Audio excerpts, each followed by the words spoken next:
మీరు రైట్ చేకూరి శ్రీరామ్ గారు జాయిన్ అవుతున్నారు, మరో బిజినెస్ అనలిస్ట్. శ్రీరామ్ గారు వెల్కమ్ అండి. శ్రీరామ్ గారు ప్రశ్నలు ఉన్నాయా? నేనే చెప్పాలా సార్? మీరు ఆన్ ఎయిర్ సార్. శ్రీరామ్ గారు యువర్ ఆన్ ఎయిర్. తప్పకుండా. మీకు మీ అనాలిసిస్ ఏంటి? ఓటాన్ అకౌంట్ బడ్జెట్, ఈ తాత్కాలిక బడ్జెట్ మీద మీ ఒపీనియన్ ఏంటి? క్లుప్తంగా చెప్పండి, తర్వాత డీప్ గా వెళ్దాం. ఓకే, ఇప్పుడు మొదటగా నేను చెప్పదలుచుకుంది ఏంటంటే అండి, ఇది ఓటాన్ బడ్జెట్ అవకాశం లేదనేది వాస్తవం. కానీ దీన్ని ఎలా తీసుకొచ్చారంటే, ఈ పార్టీ రేపు ఎన్నికల కోసం చేసే ప్రచారం కింద తయారు చేసే ఈ బడ్జెట్ని మన నిర్మలా సీతారామన్ గారు, ఆవిడ తెలుగువారి కోడలు, మనందరికీ ఆరాధ్య దేవం లాంటిది. కానీ ఆవిడ మనకి ఏం చేశారు ఈ రాష్ట్రాలకి? నేను వారిని ఈ విధంగా నేను రిక్వెస్ట్ చేయదలుచుకున్నాను. సరే, ఇప్పుడు కొన్ని ప్రతిబంధకాలు ఉండొచ్చు, కానీ వారు చెప్పిన వాటిలో కూడా చాలా విషయాలు వాస్తవంగా లేవు. ఉదాహరణకి మీకు చెప్తాను. భారతదేశంలో ఉన్న మహిళలు 70 కోట్లు, అందులో 30 కోట్ల మందికి ముద్రా లోన్స్ ఇచ్చారంటున్నారు. అంటే 30 కోట్ల మందికి ఇస్తే ఇంకా ఉద్యోగాలు చేసే వాళ్ళు ఎంతమంది, గృహిణులుగా ఇంట్లో ఉన్న వాళ్ళు ఎంతమంది, అందరూ తీసేసుకున్నారండి. అంటే 45% మహిళలు ముద్రా లోన్లు గ్రహించారంటే అది ఎంతవరకు వాస్తవం అండి? నేను గత కొన్ని రోజులుగా ఇక్కడ ప్రతి గ్రామాన్ని నేను సందర్శిస్తున్నాను. అక్కడ చాలా మందిని అడుగుతున్నాను, మీకు ఎలా ఉన్నాయి అంటారు.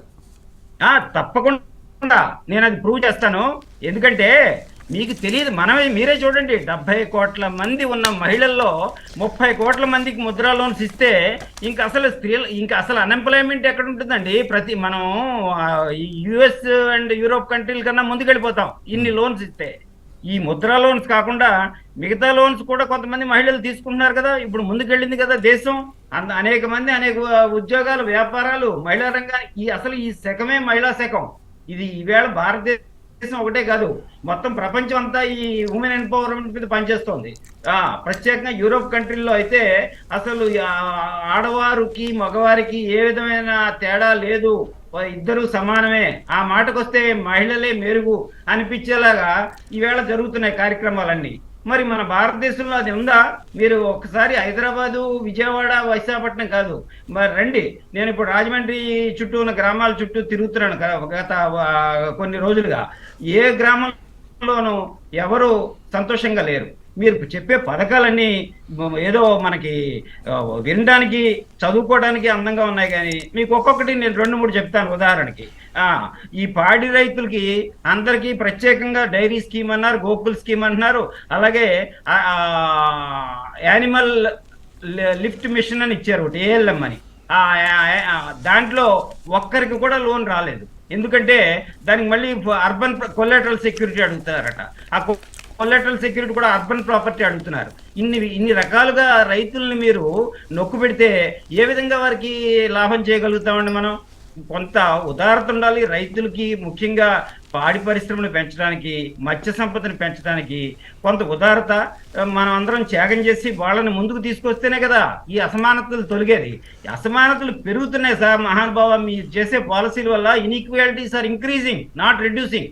I want to tell you categorically. నేను ప్రత్యేకంగా ఖచ్చితంగా చూడగలిగాను కాబట్టి నేను ఇంత గుండె ధైర్యంతో మాట్లాడుతున్నాను. అలాగే మీరు ఆక్వారంగం అంటున్నారు, ఏదో 5 పార్కులు పెడతా ఉన్నారు. ఏం పార్కులు అయ్యి? ఎవరిని ఉద్ధరించడానికి? ఇక్కడ ఉన్న ఆక్వా రైతులు అందరితో నేను ప్రతి రైతు చెరువుకి వెళ్తున్నాను. అక్కడికి వెళ్తే వాళ్ళు చేపల చెరువులు దివాలా, రొయ్యల చెరువులు దివాలా. ఎందుకంటే ఫీడ్ రేట్ పెరిగిపోయింది, ఈ చేపల రేటు తగ్గిపోయింది, రొయ్యల రేటు అసలు వెళ్ళట్లేదు, ఎక్స్పోర్ట్ అవ్వట్లేదు. ఎలా బ్రతుకుతారు స్వామి వాళ్ళు? మీరు ఏమి చేస్తున్నారు? నేనేదో రాజకీయ ఉపన్యాసం ఇవ్వట్లేదు, ఒక ఆర్థిక శాస్త్రవేత్తగా మీ అందరికీ నేను ఎక్స్ప్లెయిన్ చేస్తున్నాను ఇందులో ఉన్న ఇబ్బందులు ఏంటో. శ్రీరామ్ గారు మళ్ళీ వస్తాను సార్.